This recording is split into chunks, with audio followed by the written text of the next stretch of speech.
Hello everyone, বংকুক সিরিজে সবাইকে স্বাগত। দেখো আমি ক্রিসপি ইয়ামি এবং ডেলিশিয়াস একটা ডিশ নিয়ে এলাম। তো এই রেসিপিটা খুবই সহজ, তাই জন্য ভাবলাম তোমাদের সঙ্গে শেয়ার করি। রেসিপি বানানোর পর আমি দুজনের কাছে ফিডব্যাক চেয়েছিলাম, তাদের খুব ভালো লেগেছে, তাই তোমাদের সাথে শেয়ার করলাম। যারা নতুন তারা অবশ্যই সাবস্ক্রাইব করে দিও, আর ভালো লাগলে লাইক কমেন্ট শেয়ার করে দিও। আমি এখানে দুটো আলু নিয়েছি, আলুর খোসাগুলো ছাড়িয়ে নিয়েছি, ছাড়িয়ে ঠিক এভাবে আলুগুলোকে কেটে নিয়েছি।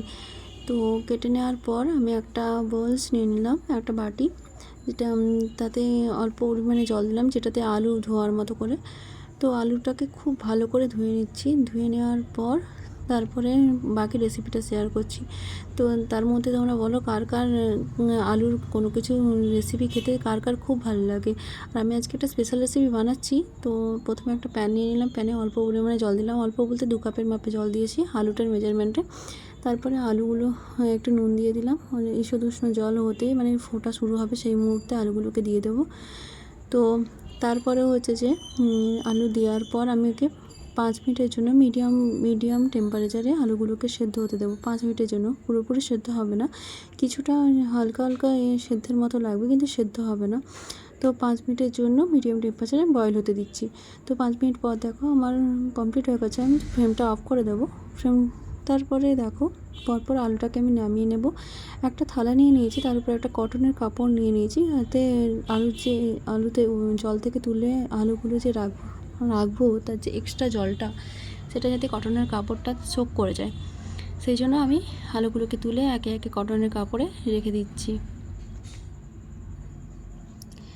এরপর দেখো আলুগুলোর উপর থেকে যে জলগুলো আছে সেগুলোকে আমি কটনের কাপড় দিয়ে ভালো করে মুছে নেওয়ার চেষ্টা করছি। এবার দেখো আমার আলুটা প্রায় কমপ্লিট সোক করা। তারপর আমি করবো আলুতে 2 টিস্পুন কর্নফ্লাওয়ার অ্যাড করলাম। আমি যেহেতু এখানে দুটো আলু নিয়েছিলাম, আলুগুলো খুব বড়ও ছিল না, মোটামুটি মিডিয়ামে এতে ছিল, তো আমি 2 টিস্পুন কর্নফ্লাওয়ার ইউজ করেছি। তো 2 টিস্পুনে যথেষ্টই। তো তারপরে আমি কড়াইতে তেল গরম করতে দিয়েছি। তেল গরমটা ঈষৎ উষ্ণ তেল গরম হলে, তেলটা খুব বেশি যেন না গরম না হয়, তেল গরম হলে আমি অল্প অল্প করে আলুগুলো, কর্নফ্লাওয়ার মাখানো আলুগুলো অল্প অল্প করে কড়াইতে দিয়ে দেবো। তো দেখো প্রায় হালকা হালকা টেম্পারেচারে আলুগুলো আস্তে আস্তে করে ভাজা হবে। 10 থেকে 15 মিনিট ধরে আলুগুলোকে নেড়ে ছেড়ে আমি ভেজে নেব। তো আমার আলু ভাজতে ভাজতে তোমরা বলো কার কার নতুন রেসিপি ট্রাই করার খুব ইচ্ছে আছে। তাহলে আমার চ্যানেলে যারা নতুন তারা অবশ্যই চ্যানেলটাকে সাবস্ক্রাইব করে দিও। এবার আমার রেসিপি রেডি। তো দেখো আলুগুলোকে নামিয়ে নেব। এক্সট্রা যে তেলটা, তোমরা এর বদলে টিস্যু পেপার ইউজ করতে পারো কটন কাপড়ের বদলে। তো এক্সট্রা যে তেলটা তোমরা কটনের কাপড়ে সোক করে নেবে। তো আমি কটনের কাপড়ের উপরে দিয়ে দিলাম, এক্সট্রা তেল সোক করে নিয়েছে। তো এরপরে আমি একটা বাউলে করে আলুগুলো নিয়ে নেব। এবার বানাবো রেস্টুরেন্ট স্টাইলের আলুর গার্নিশিং পদ্ধতি, মানে গার্নিশিং বলতে পারে বা রেডি করা পদ্ধতি। প্রথমে সল্ট দিয়ে দিলাম, কিছুটা 1/4 সল্ট দিয়ে দিলাম, তারপরে চাট মশলা দিয়ে দিলাম।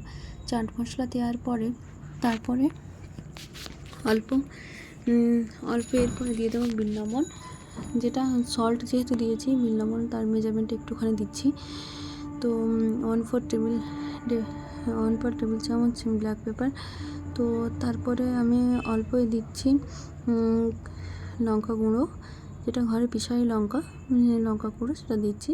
সেটা হালকা একটু দিচ্ছি যাতে চিলি পাউডার যাতে একটু টেস্টি লাগে। তারপরে আমি দেবো কি একটা লেবু, 1/3 অংশ বা 2 টিস্পুন তোমরা লেবুর রসও ইউজ করতে পারো। তো এরপরে দিয়ে ভালো করে মিক্সড করে নেব। আলুটা যেহেতু খুব ক্রিস্পি হয়েছিল, তো খেতেও খুব টেস্টি হয়েছিল। তো ভালো করে মিশিয়ে নেওয়ার পর তারপরে যখন আমি এটা ডেকোরেট করব, দেখতে থাকো। তো ভালো করে মিশিয়ে নিয়েছি, খুব টেস্টি হয়েছিল, টকটক খেতে সবারই ভালো লাগে, তো তাই জন্য লেবুটা অ্যাড করেছিলাম। তারপরে আমি কেচাপ নিয়ে নিলাম। কেচাপ নিয়ে নেওয়ার পর এটাকে সুন্দর করে ডেকোরেট করলে ভালো লাগলে লাইক কমেন্ট শেয়ার করে দিও। Thank you for watching.